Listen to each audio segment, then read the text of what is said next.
Hi guys, welcome to my vlog. Ayun guys, may nagawa din ako ngayong araw nito.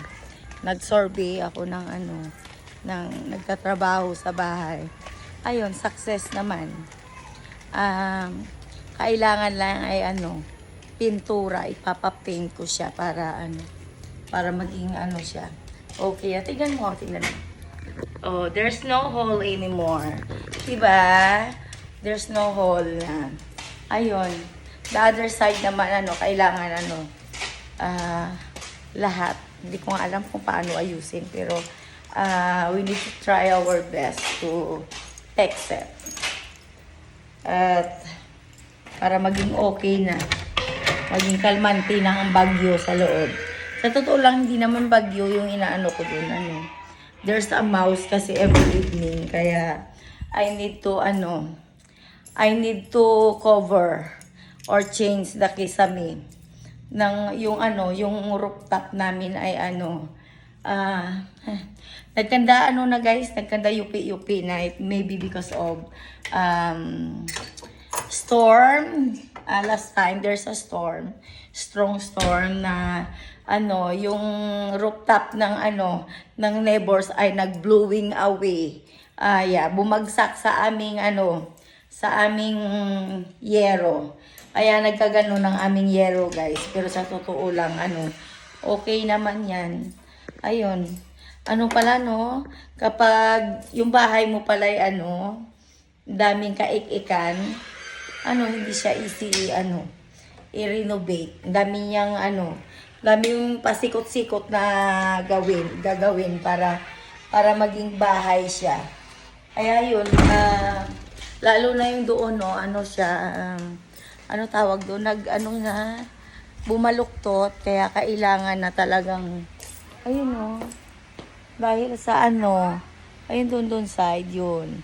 Kita nyo. Ayun.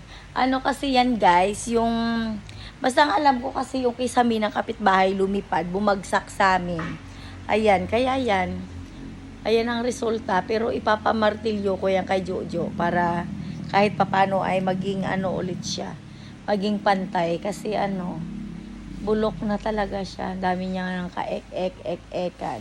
Pero ang gagawin ko dyan ay hindi ko na siya palalagyan ng ganyan. Ipapatanggal ko tapos palagyan ko na lang ng harang para to be continue na basta may may papagawa ako. Na ipapagaya ko, not exactly, but ang importante ay hindi siya pumasok. Hindi pumasok ang tubig sa loob. Kasi siya guys, after how many years, imagine mo naman, 2006 pa, 2005, 2006, binild ang bahay namin. So, na talaga, very old na talaga. Yun.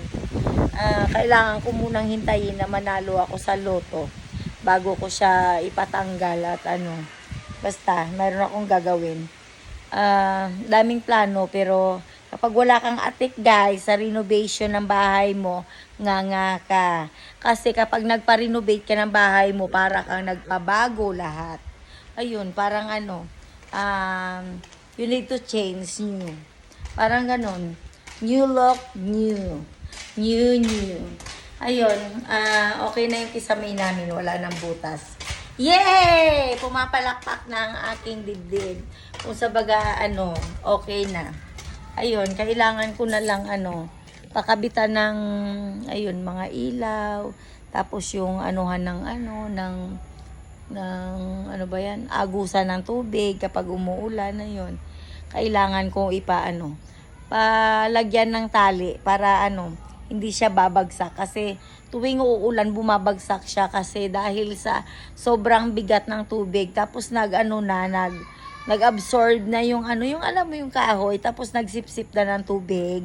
Ayun siya, hindi na siya mapakuan. Hirap na si Jojong pakuan. I hope that it's help na kasi pinako niya ng pinako. Ewan ko, marami na siguro yung tinadtad niya na ng pako para para hindi siya bumagsak kasi nung kailan yun na umulan ng umulan, talaga siya, bibigay na talaga.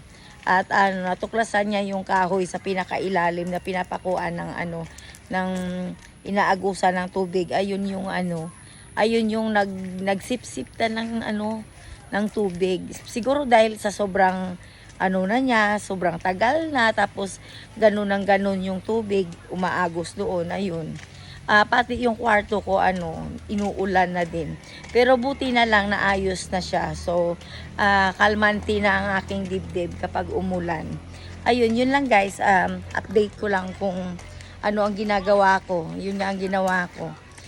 May ginawa ako. Kailangan kong pukusan ng aking bahay na hindi siya maging ano, maging bumagsak para ano. Baka gusto nyo mag-billiard. Ayun. May billiard na dito si ano, si Dari Antaran. Just visit here.